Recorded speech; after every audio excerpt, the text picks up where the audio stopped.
Okay, good morning. This is our continuation of the series sa ating pag-aaral po sa biblical history. At welcome po sa lahat ng mga manonood at sa ating platform ngayon. At Sister Veronica, kamusta po kayo? I hope that you're okay there. And then sa ating mga kapatid din na sumusubaybay po sa series na ito, you are welcome. At tayo po ay magpapatuloy po ng ating pag-aaral po dito sa biblical history na kung saan ito po ay may nais na ang Panginoon ay makilala natin ng lubusan. Ano po? At sa biblical history ay dito po natin matunghayan kung paano po ang Panginoon gumagawa ng mga kaparaanan para mapanumbalik kung ano man ang nais niya. Okay? So dito po tayo ngayon sa chapter 9, verses 18 to 29, which centers on the life of Noah and his sons. So ito ay patungkol kay Noe at ang kanyang mga anak. So dito po natin matunghayan kung paano po na dumami ang tao muli pagkatapos na ginunaw po yung mundo sa pamagitan po ng flood, ay God preserved life and talagang pinipreserve niya po yung mabuti. Ngunit ganun man ay mayroon pa rin lumitaw na kasamaan at atin po yung tunghayan sa ating pag-aaral sa pagpapatuloy. Bago po tayo maniklod at manalangin, ito pong prayer thought natin. Sa Signs of the Times, February 20, 1893, paragraph 3, ito po yung pagkasabi, "The gospel was good tidings of great joy to Adam, Noah, Abraham, and Moses, for it presented to them a coming Savior. A more clear and glorious light now shines upon the Christian.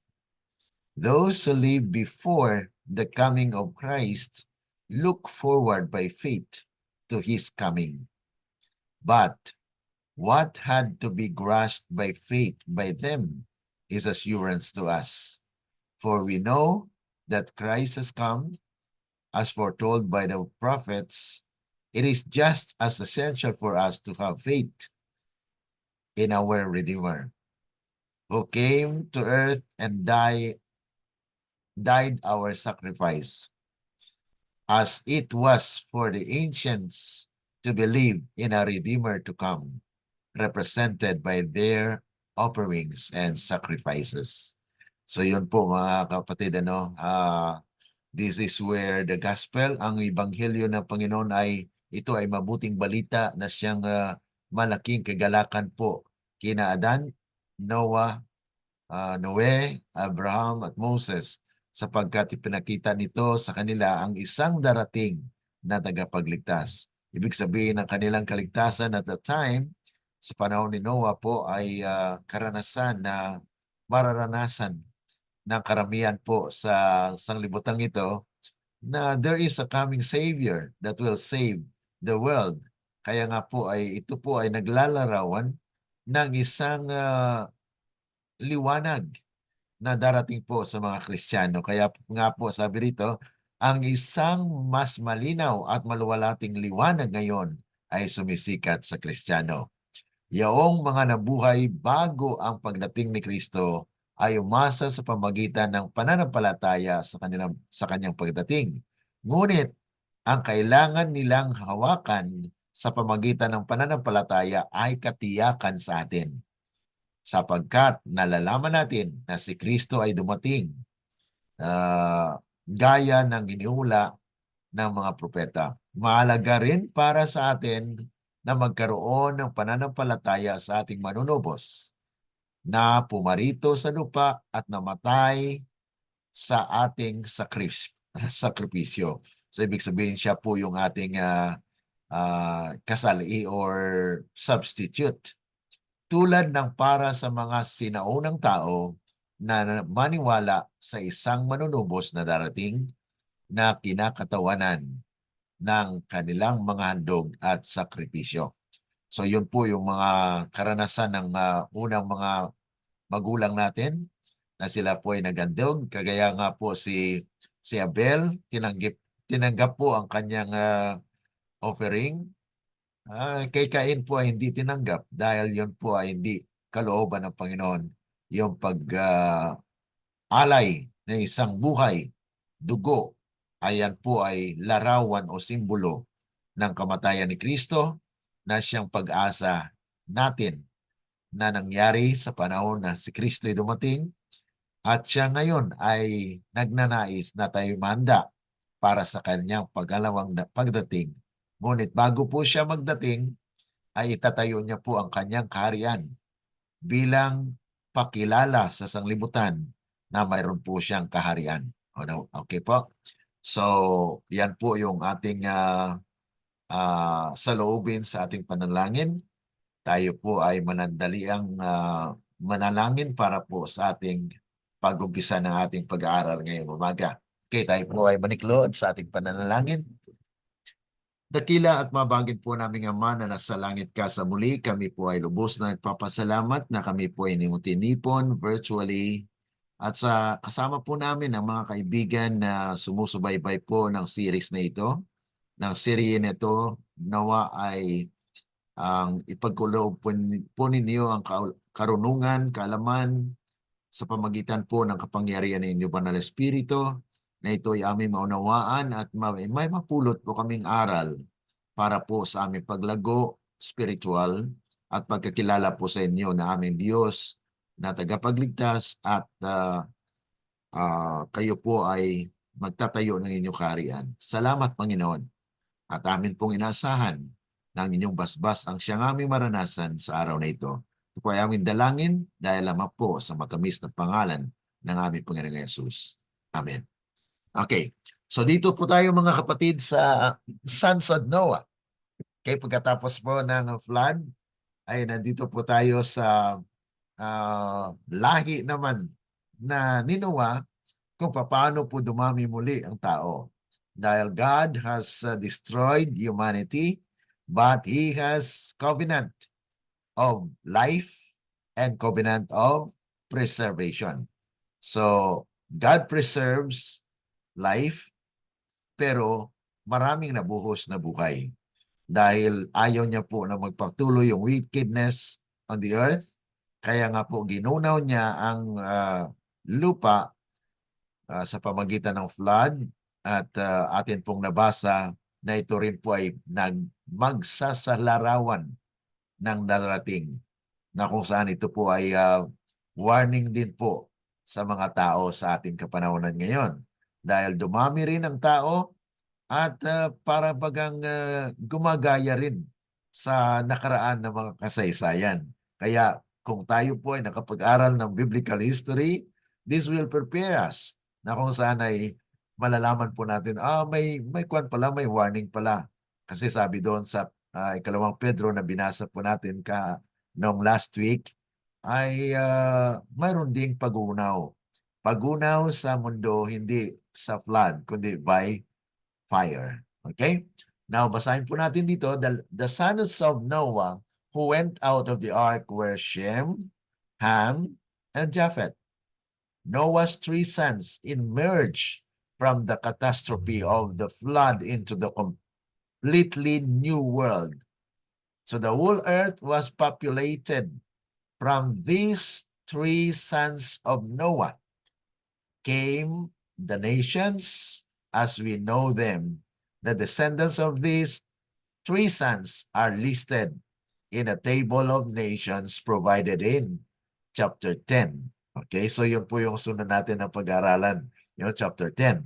Nandun po sa table of nations ay nandun po nakalathala at nakasulat po, nakatala ang mga pangalan ng mga descendants of these three great races na nagmula po dito sa mga anak ni Noah. Okay, so dito po tayo sa nangyari. ano po bang nangyari after ng flood, ano? Pagkalabas po nila, ay alam po natin na si Noah ay dahil sa kanyang devotion sa Panginoon, ay nag-alay po siya, nagpatayo ng altar to have thanksgiving. At pagkatapos po niyan ay kailangan po mabuhay. Kaya nga po si Noah began to be a farmer dahil yun po ang isang gawain para ma-preserve at ma mapangalagaan ng pamilya. So naging farmer po siya. Noah began to be a farmer, making his way into the new world after the flood.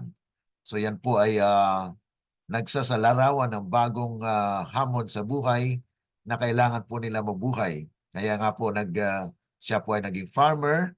Noah began to provide for himself and his family. So ito po ay gawain ng isang magulang. He probably planted many things. Among them, a vineyard. So, nagkaroon po siya ng mga taniman. At sa kalaunan, nagbunga at ito ang nangyari. Okay? Bahagi po dito sa kasaysayan, basahin nga po natin para at least may background po tayo from the Bible. Chapter 9, verses 20 to 23. Okay, buksan po natin ang ating Bible at basahin. Sige po. Si Noe ay isang magbubukid at siyang pinakaunang nagtanim ng ubasan. Uminom siya ng alak at nalasing at siya'y nakahigang hubad sa loob ng kanyang tolda. At nakita ni Ham na ama ni Kanaan ang kahubaran ng kanyang ama at isinaysay sa kanyang dalawang kapatid na nasa labas. Kumuha sina Sem at Japhet ng isang balabal, inilagay sa balikat nilang dalawa, lumakad ng patras at tinakpan ang kahubaran ng kanilang ama. At ang mukha nila ay patalikod at hindi nila nakita ang kahubaran ng kanilang ama. Okay. So dito po ay ating makikita na dahilan po doon sa pag-inom. Siyempre naging farmer po si Noah at nagtanim ng mga fruits at nag-inom nga po ng wine. At maari na ito po ay mula sa grapes or whatever na sources po na nakakalasing. So yun po ay he drank of the wine and he drank with that wine. And then nalasing po siya at nakahubad na nandun po sa tulda. At actually, alam po natin na this is the first mention in the Bible na kung saan ay mayroong nalasing. At yan po ay si Noah. Okay? And something, it was only after the flood that man made or was able to make intoxicating drink. So yan po ay wala po tayong ibang mabasa doon sa kasaysayan sa Bible history na kung saan ay nag-umpisa ng pag-drunk. Kahit sa kapanahonan ng mga wicked men during the time, we don't have the record. So first in the Bible that was mentioned na kung saan ay si Noah pa ang nalasing sa inumin na ito. Okay? So dito natin mapapansin na ang gawain na sinimulan ni Noah po ay magsasaka. At yun nga po ay nakainom po siya at nalasing at yun na nabasa sa ating kapatid na kung saan ay nakita ni Ham sa halip na takpan ay kanyang pinagchismis. Okay? At nung nalaman ng kanyang mga kapatid ay paurong na talagang they evade. Iniiwasan po nila na makita ang pagkaubo ng kanilang ama. Pero itong si Ham ay nakita. Ibig sabihin ay tinignan niya. So it's actually may connotation po minsan sa Biblia po ay may connotation po yung nakita katulad po kay Adam. Adam saw Eve at nagkaanak siya. So there is something fishy na bakit ginamit itong nakita. Noah ay hubad, nakita ni Ham. Kaya nga po, ang ibang mga scholars ay nagsasabi, baka hinalay. Baka hinalay daw ni Ham si Noah, but we don't have that evidence, concrete evidence na nangyari yon. Pero yan po ay isa sa mga presumption na kung saan ay pag mabasa po kasi natin sa Biblia na nakita ni Adan si Eva, ay may connotation na there is a sexual intercourse or whatever na nangyari. Okay? So yan po yung ang nangyari po rito. So the curse of Ham, the curse of Canaan. At binanggit po diyan na si Ham ama ni Canaan. At so dito po ay mabasa natin sa kasaysayan na kung ano po ang nangyari, na si Shem at saka si Japheth ay patalikod na kanilang i-try na itakpan ang pagkaubo ng kanilang ama. At yun na nga po, iniwasan nila na tingnan ang pagkaubo. Pero itong si Ham ay chinispis niya, talagang sinabi dyan noon sa kanyang mga kapatid na ganito ang nakita niya. So, yan po ay isa sa mga kahalayan o isang kasalanan na sa halip na kanyang irespeto ang kanyang ama ay hindi po nangyari ganon. Kaya mayroon pong curse na dumating po sa kanyang lahi, especially sa kanyang anak na si Canaan. Okay? Basahin po natin yung Genesis chapter 9 verse 18. Okay? 18, kuha lang po tayo doon sa nabasa natin kanina 20 to 23. So 18, 19, and then 24 to 27. Ang mga anak ni Noe na lumabas sa daong ay sina Sem, Ham at Japhet. Si Ham ay siyang ama ni Kanaan. Ang mga ito ang tatlong mga anak ni Noe at sa kanila nagmula ang lahat ng tao sa lupa. Nagising, verse 24, nagising si Noe sa kanyang pagkalasing at nalaman ang ginawa sa kanya ng kanyang bunsong anak. At kanyang sinabi, sumpain si Kanaan, siya'y magiging alipin ng mga alipin sa kanyang mga kapatid. At sinabi niya, purihin ng Panginoon ang Diyos ni Sem, at si Kanaan ay magiging alipin niya. Palawakin ng Diyos si Japhet, at siya'y titira sa mga tolda ni Sem, at si Kanaan ay magiging alipin niya. Okay. So dito po ay nabanggit na yes, ang tatlong pinanggalingan ng lahat ng mga tao sa lupa ay itong tatlo, ano? Si Shem, Japhet at Ham. At binanggit po rito na kung saan ay sa verse 24 na nagising po si Noah at nalaman niya po, napag-alaman niya na mayroong ginawa ang kanyang bunsong anak. So ang bunsong anak, mga kapatid, ay maari na itong si Ham ay siyang bunso. Maari ding si Kanaan ang siyang bunso dahil siya anak ni Ham. At bakit na yung sumpa ay hindi patungkol doon kay Ham, kundi patungkol doon kay Kanaan? So, maari may ginawa itong bunsong anak ni Ham na nakita ni Ham. Okay? So, yan ay isa sa actually mga senaryo na kung saan we cannot really have this concrete scenario kung ano po mga pangyayari. Ngunit ang ating alam po ay ang curse ay nasa Canaan, hindi po yung kay Ham. Okay? So, unnatural crime of Ham, hindi siya natural na pangyayari o krimen. na ginawa ni Ham. Sabi nga po rito sa Patriarchs and Prophets, page 117, paragraph 2, Noah, speaking by divine inspiration, foretold the history of the three great races, okay, to spring from these fathers of mankind, tracing the descendants of Ham through the son rather than the father. He declared, "Cursed be the Canaan." So ang may curse po dito ay si Canaan. "A servant of servants shall he be unto his servant or brethren."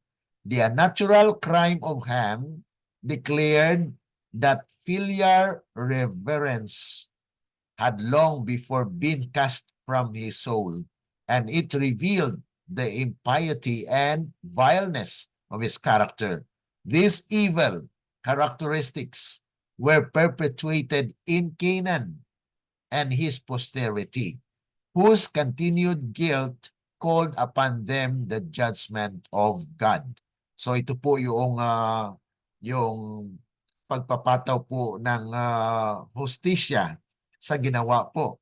Na kung may ginawa ay mayroon pong hustisya na kung saan ay there is a curse that happened to Canaan, na kung saan ay ito po ay resulta ng pagkakamali at pagkakasala na mayroon din pong ginawa si itong si Ham, dahil it is actually nakakahiya na ikaw na anak ay pinagchismis mo pa para malaman ng ibang mong kapatid na ganun nga po yung ama mo.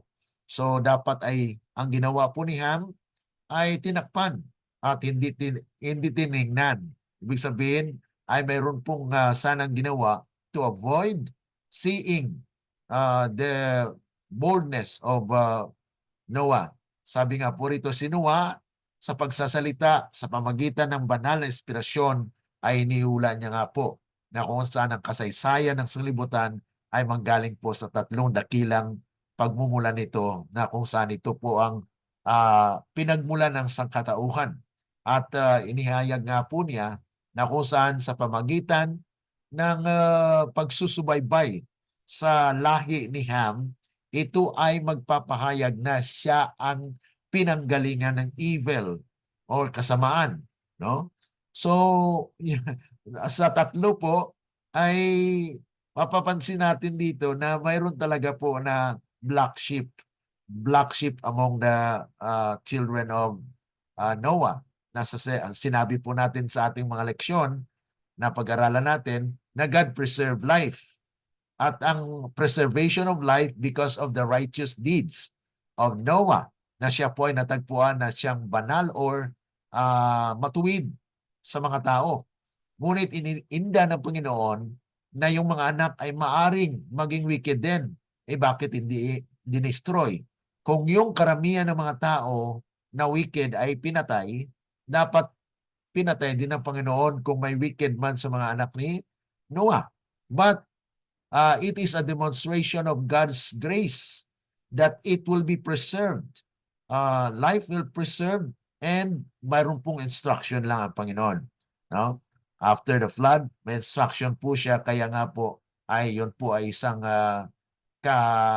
nakatala na instruction sa biblical history, yung hindi pagkain ng laman, dahil yun po ay may dugo. Okay? So sabi po rito, nasumpain si Kanan. Siya ay magiging alipin ng mga alipin sa kanyang mga kapatid. Ang di likas na krimen ni Ham ay nagpahayag na ang paggalang sa anak or ng anak at matagal nang naalis sa kanyang kaluluwa. Ibig sabihin ay nandun na talaga sa kanya na wala siyang paggalang sa kanyang ama. So naalis po yan sa kanyang kaluluwa, sa kanyang pagkatao. At ito ang nagsiwalat ng kasamaan at kahalayan ng kanyang pagkatao. Ang masasamang katangiang ito ay nananatili sa Kanaan at sa kanyang mga inapo. So yun po ay na-perpetuated. Ibig sabihin ng patuloy at nananatili po na yun po ang characteristic or ugali ng lahi ni Canaan. Okay? At sabi pa po rito, Noah's own sinful and shameful actions show the foolishness of drunkenness. Okay? Bagamat sabihin natin, yes, matuwid nga po si Noah. Pero ang nangyari po ay nag-inom po siya ng sobra at nalasing. So yan po ay magkasamaan din po. Kaya yun po ay shameful, sinful na pangyayari po sa buhay ni Noah na kung saan ay siya po ay nalasing. Ngunit ganoon pa man ay napahintulutan po yan. At nagkaroon nga po ng test sa buhay ni Ham na kung siya po ay nandoon at nakita niya yung kanyang ama, ay dapat po ay tinakpan at yun po ay to preserve as well the shame and sin of Noah, his father, at ginalang niya sana. Okay? So, well do the proverb says, wine is a mocker. Kaya nga po dito talaga sa Proverbs, sa banal na kasulatan ay meron pong nakasulat na wine is a mocker, strong drink is a brawler, and whosoever is led astray by it is not wise. Who has who? Who has sorrow? Who has contentions? Who has complaints? Kasi paglasing ka po, hindi mo alam yung nangyari. Kaya nga po pagkagising ni Noah ay nalaman niya. So doon niya pa nalaman na mayroon na palang kahalayan na nangyari po at nakita ni Ham. Okay? So, who has wounds without cause? Who has redness of eyes? So these are actually characteristic or description of those who are drinking liquor ng makalalasing na mga inumin. Those who linger long at the wine, those who go in search of mixed wine, do not look on the wine when it is red. Okay? When it sparkles in the cup, when it swirls around smoothly. At the last, it bites like a serpent and stings like a viper. Your eyes will see strange things. Hallucination na yun mga kapatid. Pag nakainom ka ng alak, kaya sa atin po ay bawal po ang uminom ng alak. Kaya prinsipyo po sa buhay ay dito pa lang sa biblical history, nandito na po yung wag po uminom ng alak kasi yan po ay nakakalasing at saka nakakasira ng puri. Okay? Kaya nga po ito ay nagpatuloy na nagkaroon po ng kasalanan. Sabi nga po rito, and your heart will utter perverse things. So mga po, mga hindi na matuwid na mga salita ang kanyang sasalitain. Yung mga sasamang bagay na po ang lalabas sa mga bibig dahil hindi nyo na po alam kung ano ang kanyang ginagawa. Kaya kung hayaan natin nating sarili na uminom ng alak, ay yun po ang mangyayari na mayroon po talagang resulta at consequence po sa mga pangyayaring ito. Kaya ito ay it was actually a lesson for Noah na siguro that was the first time na nangyari po sa kasaysayan na nakainom po siya dahil siyempre pag maraming bunga ng iyong grapes ay ginawa niya siguro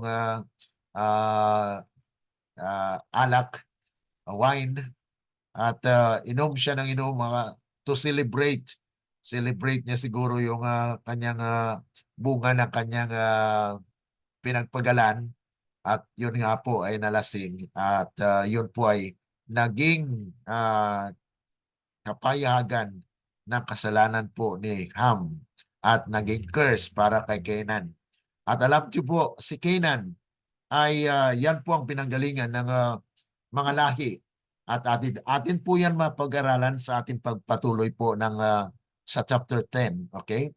Na kung saan ay dumami ang tao at makita natin na itong lahi ni Canaan ay talagang was representing the wicked in the history. At sabi pa po rito, it also shows the foolishness of those who claim God's desire to make people drunk in the spirit. Though the work of the Holy Ghost bartender, if when Ephesians chapter 5 verse 18 says, do not be drunk with wine, in which it is dissipation, but be filled. So hindi dapat tayo malasing sa espiritu. Mga nangyari ngayon mga kapatid, meron pong tinatawag na speaking of tongue, parang nilasing sila ng espiritu. Kaya kahit ano na lang po ang kanilang sasabihin. So speaking of tongue na sinasabi nila. So yan po ay leksyon din po. Spiritual lesson po na drunk with the Spirit, it's not. We should be filled with the Spirit, not drunk with the Spirit. Dahil yung drunk of the Spirit ay baka iba na po yung espiritu na naging lasing ka sa espiritu ng kahalayan at mga words na you just utter without any understanding. So yan po ay yung drunk, parang drunk ka sa espiritu dahil hindi mo na alam kung anong sinasabi mo at hindi ka maintindihan ng tao. Yan po yung pseudo or mali, false na speaking of tongue. Okay? At sabi pa po rito na it makes a contrast of the work of the Spirit with the effects of drunkenness.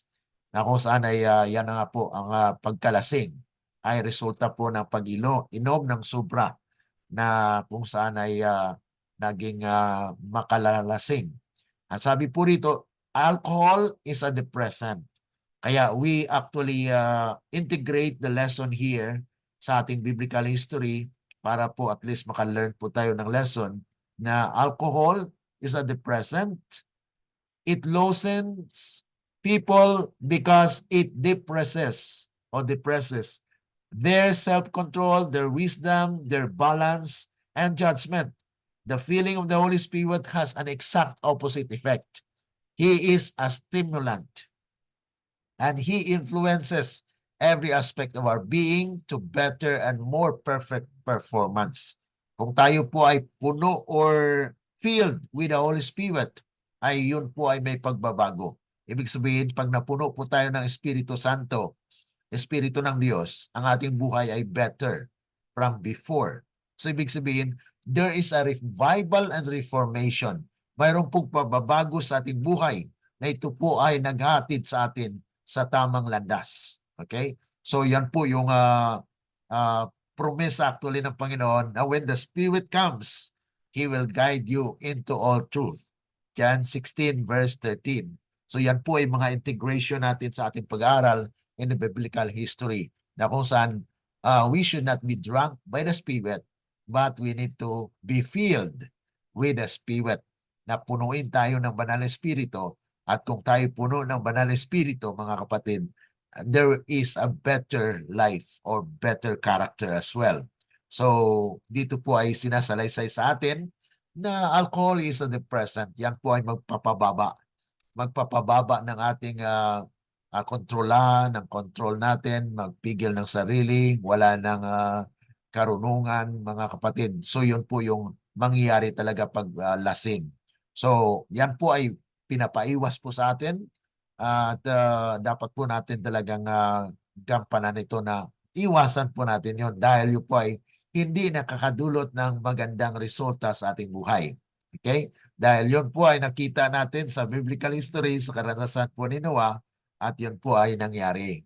And became uncovered in his tent. It may be Noah was abused sexually by one of his sons or relatives. Yan po ang kwan kasi. Paano siya naghubad or paano siya naubaran? Kung walang nangyari po o walang someone na naghubad sa kanya. So yan po yung mga kwan natin. Yung use of our mind na we cannot really conclude at the moment na kung saan ay ano bang nangyari talaga? Bakit nakahubad si Noe? Sino bang nagubad sa kanya? Siya bang nagubad sa kanyang sarili?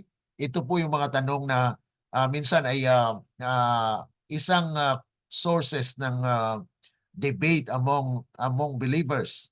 But we can just say like that. But we cannot really conclude on that point. Okay? So the phrase became uncovered and the idea of nakedness is sometimes associated with sexual relation. Katulad po dito sa Leviticus. Kuwan lang po ninyo, take note nitong chapter 18 ng Leviticus verses 6 to 20. Dahil ito po ay mayroon pong kalintulan na pag may makita pong associated po ito na may magkakasama po siya. Na pag may nakedness, mayroon pong pagkakita, ay yan po ay mayroon pong kaugnayan sa sexual activity or sexual relationship.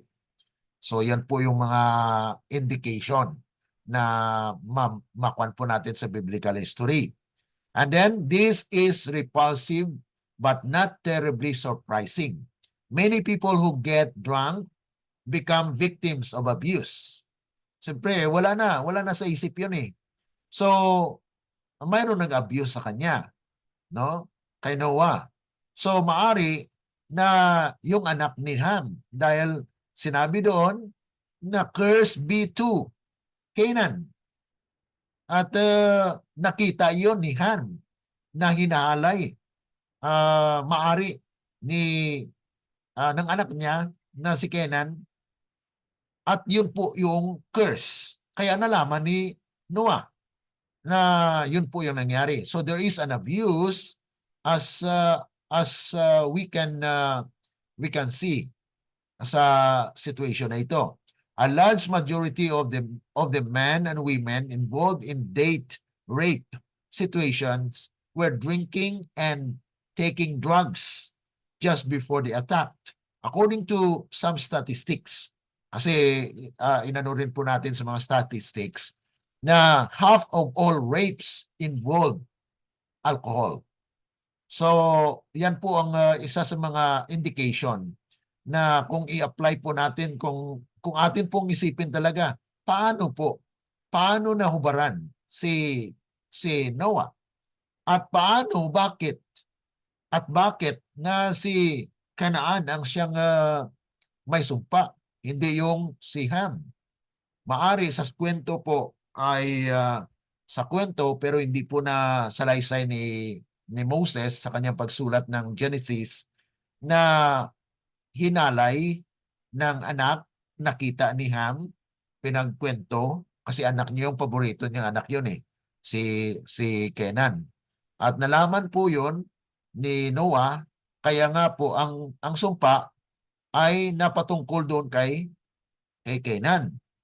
Mayroon na din po naman nagsasabi na maari si Ham. Si Ham ang nagkasala. At dahil paborito niyang anak si Canaan, doon ang sumpa kay Canaan. So yun po yung mga tinitingnan natin, but there is no conclusion on that matter.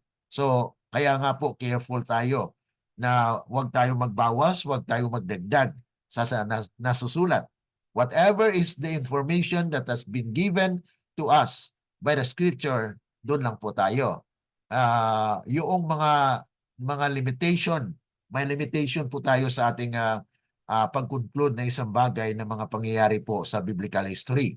Okay, so dito po ay isang kwan po yan na kasuklam-suklam po siya ng pangyayari pero hindi nakakagulat dahil sa ating presente ngayon ay makakaranas or makaka-relate po tayo na karamihan po ng mga nare-rape ay nakaranas po ng paglalasing. Kaya nga po atin pong ini-integrate po ang mga information na ito para at least mayroon po tayong basihan na maari pero we cannot conclude that on that aspect. Pero hinayaan po at nangyari po sa kasaysayan upang ito po ay leksyon sa atin po na huwag po kayong uminom dahil kung mainom kayo baka mangyari po na halayin kayo. Kaya marami pong mga kabataan na nalulong sa bisyo, maraming mga kababaihan din ang nakikisalo sa mga inuman at marami pong nahalay or na-rape dahil po sa ganon. So yan po ang biblical history ay nagpapakita po sa atin ng leksyon na wag po nating tularan. Okay?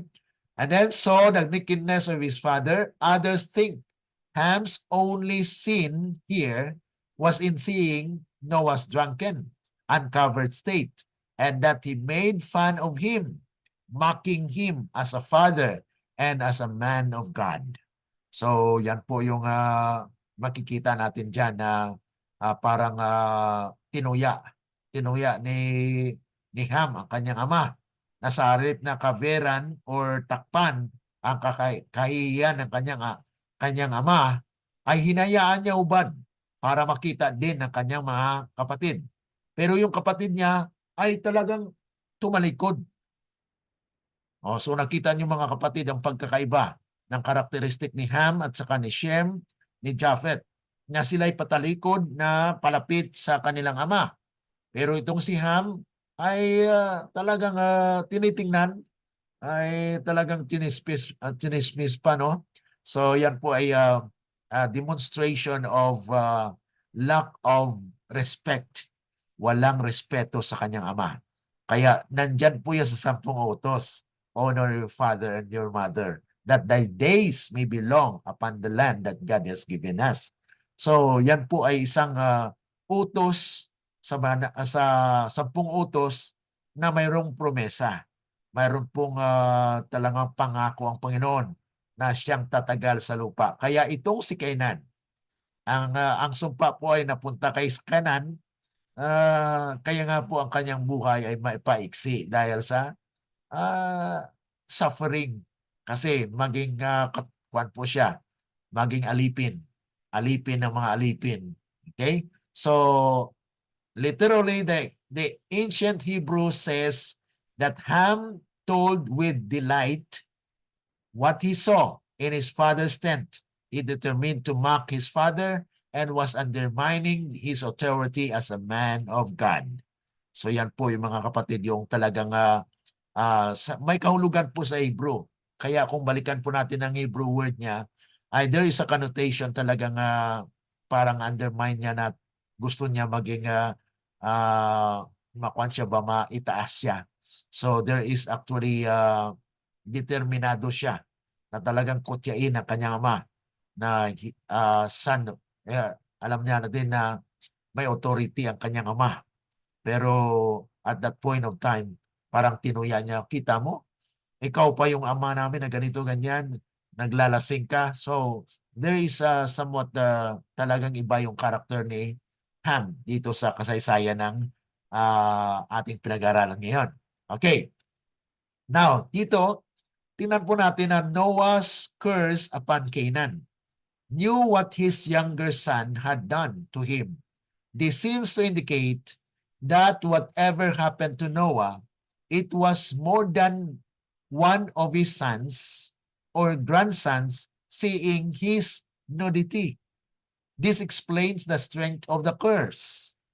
Kaya talagang ang bigat ba? Ang bigat ng curse na pinataw doon kay Canaan.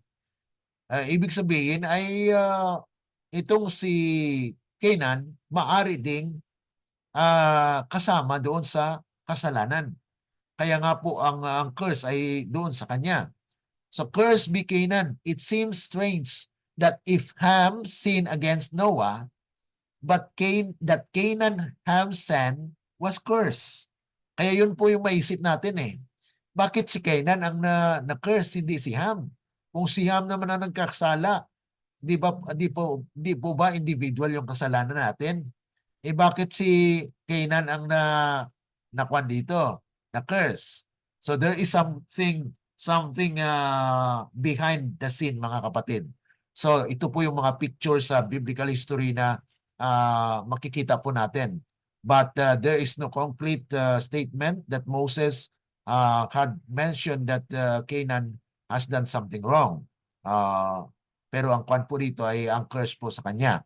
That Canaan's son was cursed. Perhaps Canaan was also involved in this sin against Noah in a way not mentioned in the text. Perhaps the strongest punishment against Ham was for Noah to prophetically reveal the destiny of his son, Canaan. Yan lang po ang masasabi natin. Na kung saan ay perhaps ang pinakamalakas na punishment or pataw doon or pinakatinding parusa laban po kay Ham ay yung prophetic na patutunguhan o kapalaran ng kanyang anak na si Kenan. Yun na po mga kapatid yung makuha natin dyan. So, kung yun po ang case, na kung saan ay yung pinaka matinding parusa dahil sa kasalanan ni Ham ay yung pag-curse ni Noah na ihayag niya ang kapalaran ng kanyang anak na paborito na si Canaan. Okay? So yan po yung sumpa na kung saan ay napunta kay Canaan. Kaya sa kasaysayan po sa Biblia, take note na yung Canaan, the land of Canaan was actually promised by the Lord to the Israelites. Yun po ang take note natin. Kasi mandadaanan po natin yan sa ating pag-aaral dito sa biblical history. Now, prophetic of Canaan, descendants of Ham. Sabi po rito sa Patriarchs and Prophets, 118, paragraph 2, the posterity. Ang posterity po ay pananatili or talagang pagmamalagi. Okay? Ang posterity of Canaan descended to the most degrading forms of hedonism. Though the prophetic curse had doomed them to slavery, the doom was withheld for centuries. God bore with their impiety and corruption until they passed the limits of divine forbearance. Then they were dispossessed and became bondmen to the descendants of Shem and Japheth. Thus, the vileness and irreverence of Ham were reproduced in his posterity, bringing a curse upon them for many generations. One sinner destroyed much good. Ecclesiastes 9:18. So yan po mga kapatid, yung mga inapo, yung mananatili yan na posterity.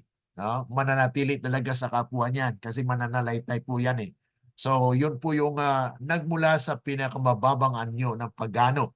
So doon po nagumpisa na ngayon may mga pagano at yun na nga po ang nangyayari po sa sanglibutan ngayon, na there are people who are unbelievers and those who are wicked.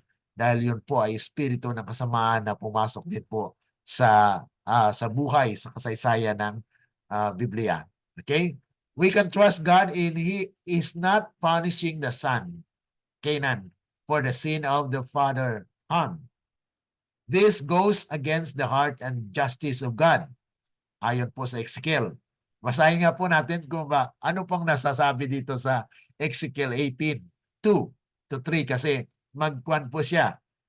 Ito po yung tawag natin na kailangan po may mga pasubali or mga palatuntunan sa Biblia na parang hindi po yata justice ang nangyari, na kung ang anak ang ama ang nagkasala pati yung anak may kwan din, na guilty din siya. Tingnan natin po. Basahin natin sa Ezekiel chapter 18 verse 2-3. Anong ibig ninyong sabihin sa pag-uulit ng kawikaang ito tungkol sa lupain ng Israel? Kinain ng mga magulang ang maasim na ubas at ang mga ngipin ng mga anak ay nangingilo.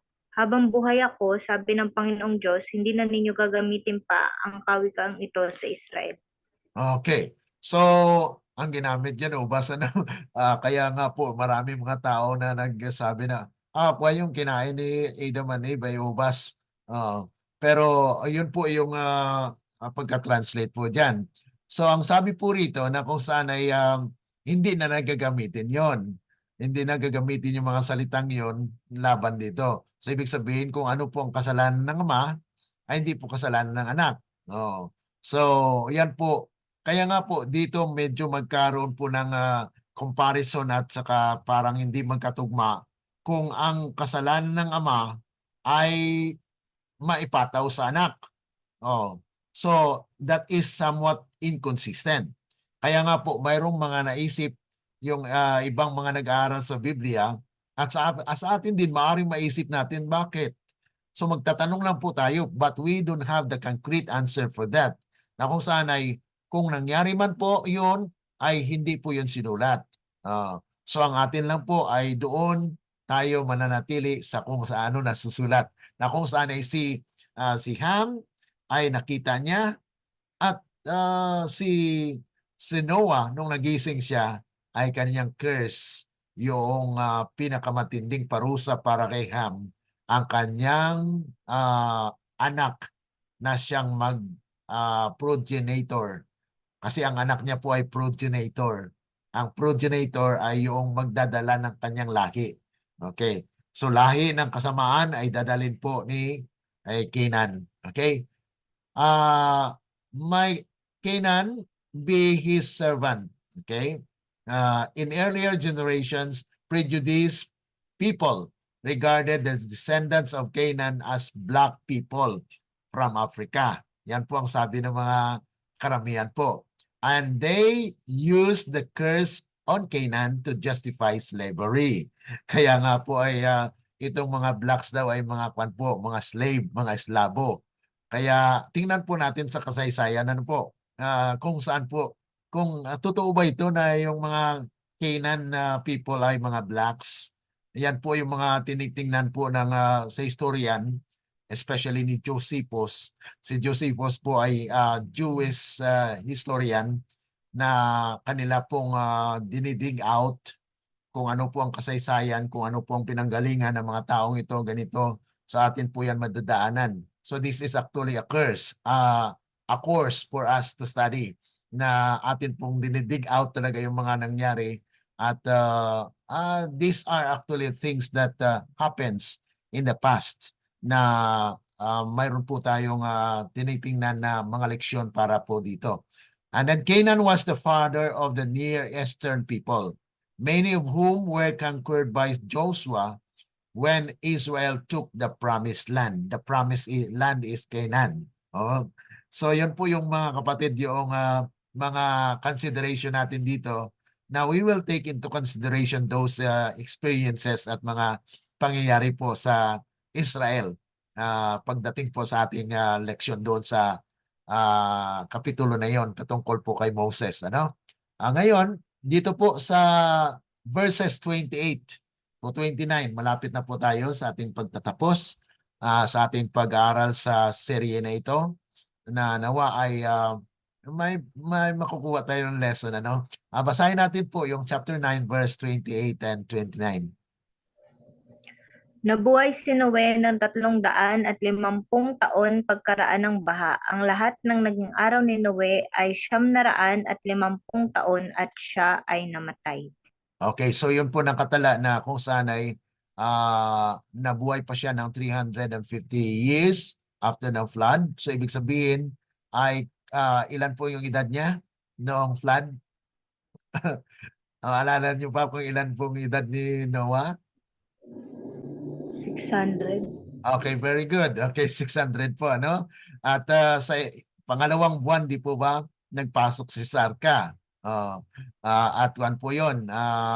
Para sa atin po ay yun ay April, May. Okay, May. Kasi ang first month ay April ayon po sa biblical calendar. So that is May 10. May 10. Tapos nagstay sila sa Arca within 7 days at pinaulan na. So ibig sabihin 17. The 17th day of May, the second month of the year, ay umulan ng 40 days. Yun po yung nakatala doon. Kaya yung karanasan ni Noah, nabuhay pa siya mga 350 years at umabot nga po na siya ay namatay. So Noah lived after the flood 350 years. Noah was a remarkable man who served God in his own generation. Yet his last years do not seem to match the glory of his first years. So may pagbabago mga kapatid. Ganun din hamon din po ito sa atin kasi minsan may mga kabataan, may mga kapatiran po tayo na sa una-una ay masigasig. Makita mo po yung kasigasigan. Sana po ay hindi mangyari sa atin na sa umpisa ay masigasig tayo. Pero pagkalipas ng ilang mga panahon, nagkuha na po tayo, nag-improve na katulad kay Noah, naging magsasaka siya, marami siyang kita, nag-inom siya, nakuha tuloy siya, nalasing siya. So yan po yung mga hamon sa buhay na maaring leksyon sa atin mga kapatid na baka pagdating ng araw ay ganun din ang mangyari sa atin. Huwag po natin gayahin. Leksyon po ito sa atin actually. In the biblical history, there are lessons that we can glean from na kung saan ay we need not be followers of those evil that had been done in the lives of those people that have been written for our admonition or for our example. So sila po mga example natin na we can learn from them, na sana po sa huling mga araw natin ay matagpuan pa rin po tayo na masigasig. Noon mga kapatid ay yes, masigasig ako sa Pathfinder, naging director sa Pathfinder, master guide. Grabe talaga po yung mga activities namin noon. Hiking, lahat po ng mga activities sa Pathfindering ay nagawa po namin yan nung kabataan. Kaya may nakakita po sa akin, oh, you have a potential to be a pastor. So sabi ko, okay, if it is God's will that I will be, then I will. So yun po mga kapatid, it's a process. It's a process of life na kung saan ay tayo tinatawagan ng Panginoon. Sabi rito, all the days of Noah were 950 years. Noah was a man of great triumph and of weakness. His godliness is remembered in the New Testament, marking him as a man of faith as well. Kasama po siya. Bagamat alam niyo mga kapatid, yung ang pagiging man of faith ay hindi lamang na victory ang maranasan po natin, kundi mayroon din pong mga fall, mayroon din pong mga failure. Kaya kung tayo man po ay magkakamali, magkakasala, don't be discouraged. Don't let Satan remind you always that you are this, you are like that, you are like that. Mga kapatid, that is an injection of Satan that you will be discouraged. Nasabihin mo, Panginoon, parang wala na akong pag-asa dahil sa karami ng aking mga kasalanan. Yun po ay injection ng Satan na to disqualify you, na maisip mo, hindi na yata ako papatawad ng Panginoon. So mga kapatid, yun po ay leksyon din sa atin. Noah has been an example also of his fall. But katulad kay David, David also fall. At matindi nga po yung kasalanan niya eh. Bakit? Nagkaroon po siya ng adultery. Nagkaroon po siya ng murder. Okay. So yun po ay kung sa batas po ng Israel noon, talagang babatuin na po siya hanggang mamatay. Pero he was actually considered by God as the apple of the eye of the Lord. So apple of the eye of the Lord, it means the center. Ito po yung apple of the eye of the Lord. Sentro ng paningin ng ating Panginoon. So sino po bang hindi nagnanais na maging sentro ng mata ng ating Panginoon? Kaya mayroong mga taong tinatawag Davidian. David is a weak man, but he is actually chosen by God to be anointed. Na-anoint po siya as a king during that time. Kaya we cannot actually blame bakit may mga taong nanampalataya na maging Davidian. Pero wag lang pong Branch Davidian. Yung Branch Davidian po talaga ay kulto. So ito po ay mga integration of our studies that in the prophecy, mayroon din pong mga Abrahamics, mga Jacobites, mga Esawites. So we should not be prejudiced of something named that you will be called Davidian, Christian, ano pang tawag diyan?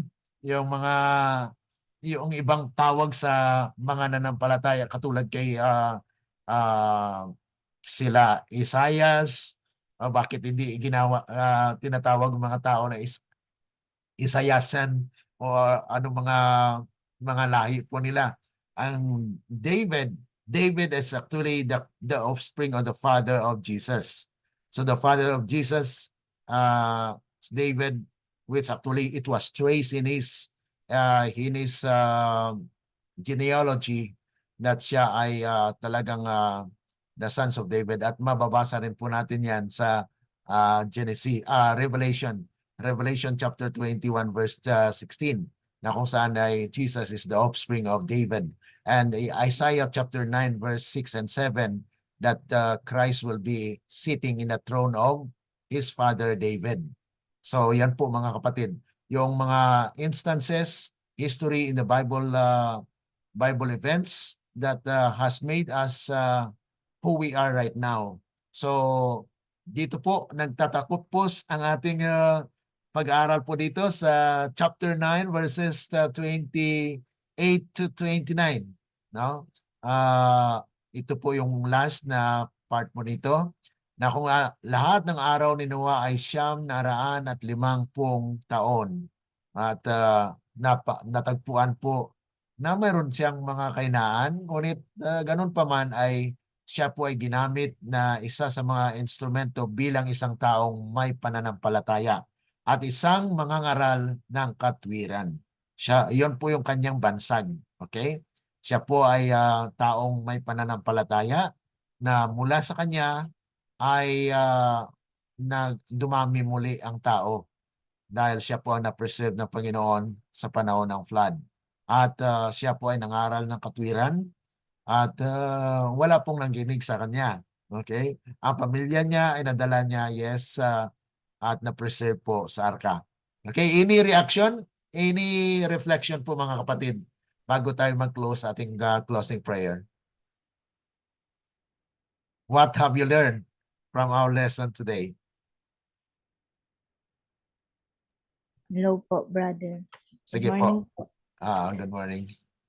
Sa akin po is yung dapat hindi tayo magsawa na mag-aral ng salita kasi parang ang dami pong struggle pag nung nagba-biblical history po tayo. Sobrang daming struggle kasi wala po kasi sila mama ko. So, binabudget ko po yung time ko. Kaya ina-adjust ko po na baka iniisip ko po na kailangan ko pa rin tong biblical history kasi hindi dapat tumawala kasi baka anuhin na porket convenient lang sa akin yung sitwasyon kaya ako nagbi-biblical history, parang ganun. So it should parang naging challenge din po siya sa akin kung paano i-maintain yung pag-response po dito sa biblical history, na yun nga po yung sabi niyo na maraming kabataan na masigasig nung una, pero dahil sinubok na ng panahon, hindi na nagpatuloy. So, idalangin po natin ang bawat isa pang na lalo pang magpatibay kapag sinusubok. Yung parang ganun Amen. po na Amen. Maganda pong reflection niya, no? At saka talaga yung yes, may mga pagsubok yan talaga na sa mga pag-budget din ng time natin. Siyempre dito sa Thailand din ay pasukan na rin yung mga anak ko at saka yung si Mrs. At kaya budget talagang time na bago po ako mag-upo dito ay magkuhan muna ng saing, magluto para at least pagkuhan na handa na lahat. So yun po yung mga challenges actually in life na we can continue on by taking the advanced step na ma-manage natin ang time, ano? At yan po ay hamon talaga sa atin lahat na we are actually confronted with times, mga panahon na minsan ay talagang kukulangin tayo sa panahon, but ganun pa man ay pasalamat tayo sa Panginoon na siya lamang po ang magpapatibay sa atin. Kung may mga paglampas man sa ating mga pag-aaral, kung hindi kayo available, it's actually it will actually continue. Kung medyo nahirapan po kayo sa ating schedule, just let me know para ma-adjust po natin whatever things that are necessary na para po mapatuloy po natin yung inyong kasi beneficial po sa inyo to. I really make time. I use my time as well to search for a better understanding of this history na sa ilang taon kasi na tagal ko na napag-aralan yung 1990s, 95 to 98. Yan po yung ko ng theology. So yung balikan mo yung mga napag-aralan mo ay medyo po yun. Taxing din pero at least it's actually my tawag nito yung parang ko rin po yun na yung aking calling, parang calling po sa akin na ganun po makashare po ako ng mga bagay para po sa ating kapwa na kung ako po ay maging daluyan ng pagpapala sa iba, bakit hindi? Kasi ang Panginoon naman ang ipupuri po natin, hindi yung personal. Okay, Sister Nympha?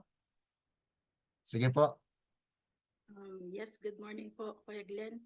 Okay. Once again, praise God at na-amaze na naman po kami sa yung beauty po ng ating history. Ano po? So, I would like to read from the book of Conflict and Courage, some reflection to our study this morning. Sabi po dito sa Conflict and Courage, from Luke 17, Luke 17, 26 and 27, as it was in the days of Noah, so shall it be also in the days of the Son of Man. They did eat, they drank, they married wives, they were given in marriage until the day that Noah entered into the ark, and the flood came and destroyed them all.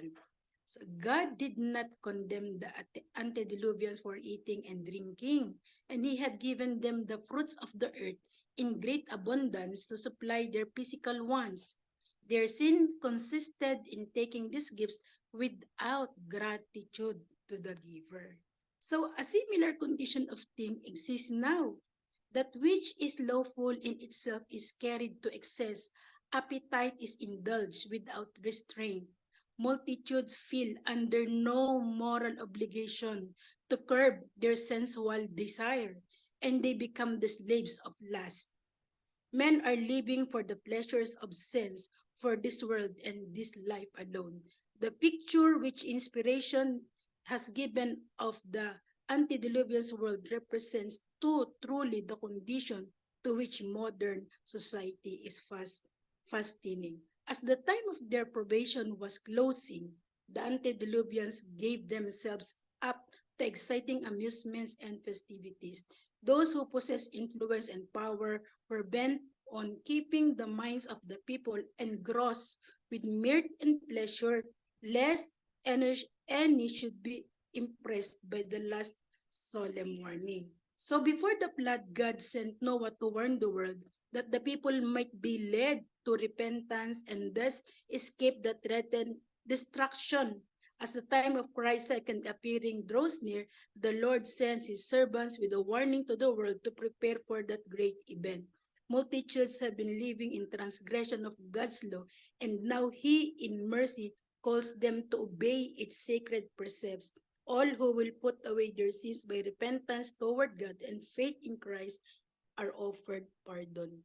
So, sinasabi po dito na ang naging karanasan ni Noe is katulad din ng ating sa panahon ngayon na kung saan tayo ay nagiging drunk sa tawag ng ating nagiging drunk tayo sa yung lust. So nagiging yan ang talaga isa sa nagiging hinder na minsan hindi natin na parang yung hindi po natin nabibigyan na pagtutuunan ng pansin na dito pala tayo nabubulid rin na kung saan nga na supposed to be ay hindi magkakaroon ng pagkasala pero dahil sa na out of control actually si Noah is out of control kasi kung kontrolado niya ang kanyang sarili, hindi siya aabot sa punto na siya ay sobrang nalasing, nawala sa katinuan. So yan po yung nakita kong point dun na so tayo minsan hindi natin sabihin natin na sinasadya kasi hindi naman natin siguro si Noah hindi naman yung intention na talagang maglasing. So out of his intention na siya nagkaganon. So dapat tayo ay aware din dahil hindi natin alam kung ano ang magiging consequences or beyond that consequences. Dahil tingnan po ang naging consequence ng nangyari kay Noah doon hanggang doon sa Canaan, umabot yung curse. So, magkaroon tayo ng awareness sa ating sarili na minsan ang akala natin ay akala natin ay simple lang, akala natin ay hindi natin sinasadya. Pero ito pala ang magbubulid sa atin sa mas malalim na curse. So, that's a very good, good moral lesson po sa ating mga kapatid. Thank you. Amen. Amen po. So, salamat sa mga contribution, sa mga reflection po natin at I hope sa ating mga kasama na mga kapatiran na sumusubaybay po ay you have also lessons that have learned. Tayo po ay magpapasalamat sa Panginoon. Purihin natin po ang Panginoon dahil sa lahat ng mga bagay na kanyang pinagkaloob sa atin. Now we have lesson to learn from this experience of Noah and his family. So tayo po ay maniklood sa ating closing prayer. Dakila at mabagin po naming Ama na nasa langit ka sa muli, kami po ay lubos na nagpapasalamat sa pagkakataon na inyong pinagkaloob sa amin, na kami po muli ay nakapag-aral po ng inyong mga salita at patuloy po namin inaasahan na kayo po ay magpapatuloy sa amin na magpapalakas, nabigyan po kami ng kalakasan spiritual para po mapatuloy namin ang aming pag-aaral na mapunuan po kami ng mga spiritual na karunungan at paghahanda po sa aming buhay upang handa po kami na salubungin ng mga hamon sa buhay. Salamat Panginoon sa lahat ng inyong pinagkaloob sa amin at amin pong inasahan na mangyari ang inyong kalooban, hindi po ang sa amin. Ito po ay aming dalangin dahil lamang po sa matamis na pangalan ng aming Panginoong Jesus. Amen. Let the words of our mouth and the meditations of our hearts be acceptable unto the insight, O Lord, our strength and our Redeemer. Amen. Okay, so maraming salamat. Thank you po, brother. Okay, God bless. God bless po. Okay. Comment po kuya ng konti. Pahabol pa. Kasi honestly po kuya, inisip ko din po yun eh. Sabi ko, paano nagkaroon uli, saan at paano uli nagsimula ang kasalanan since nilinisan ng Panginoon ng sanglibutan. Kumbagay parang naging parang new earth na ulit ito eh. Pero bakit nagugat yung pagkakasala at bakit lumawig na naman katulad parang the history repeat itself.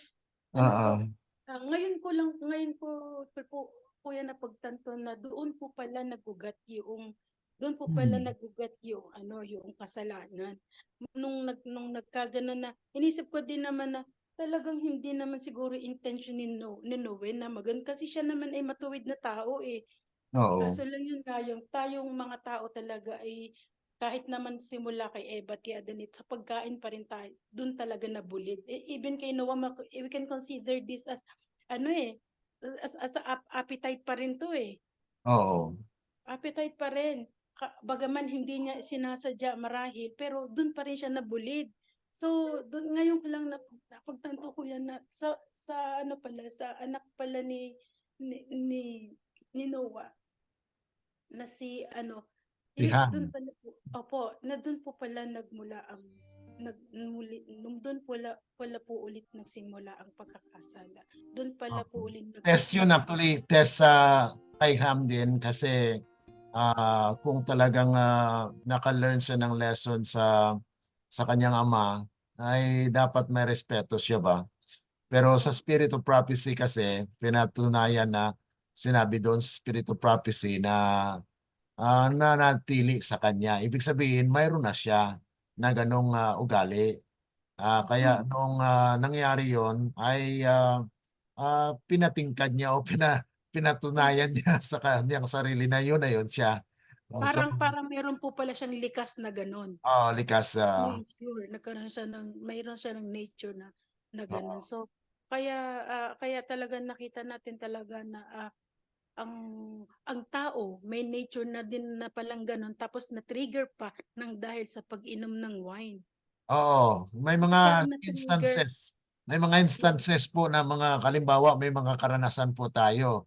Yung karanasan na yun o yung instant na yun, circumstances na yun, test pala yun sa atin na kung mapanagumpayan po natin ay we can pass to that. Pero dito sa kay Ham ay wala, ay hindi siya nakapasa doon. oh, Kaya mm. yun ang naging resulta at nawala po siya. Opo, Okay. opo. Yes, sige po. Salamat po. Looking forward for another series tomorrow. Oo, Talagang tomorrow po. nakakatuwa po talaga kuya na ano, kumbaga ay talagang nabibigyan detalye at linaw ang mga bagay-bagay. Ngayon mas nagbibigay Bukas nandun muli, pa rin. so, Opo. salamat Thank you sa po. panahon. Opo. Thank you po kuya. Sige po. God bless po. Okay, God bless you all. Bye-bye. Bless you.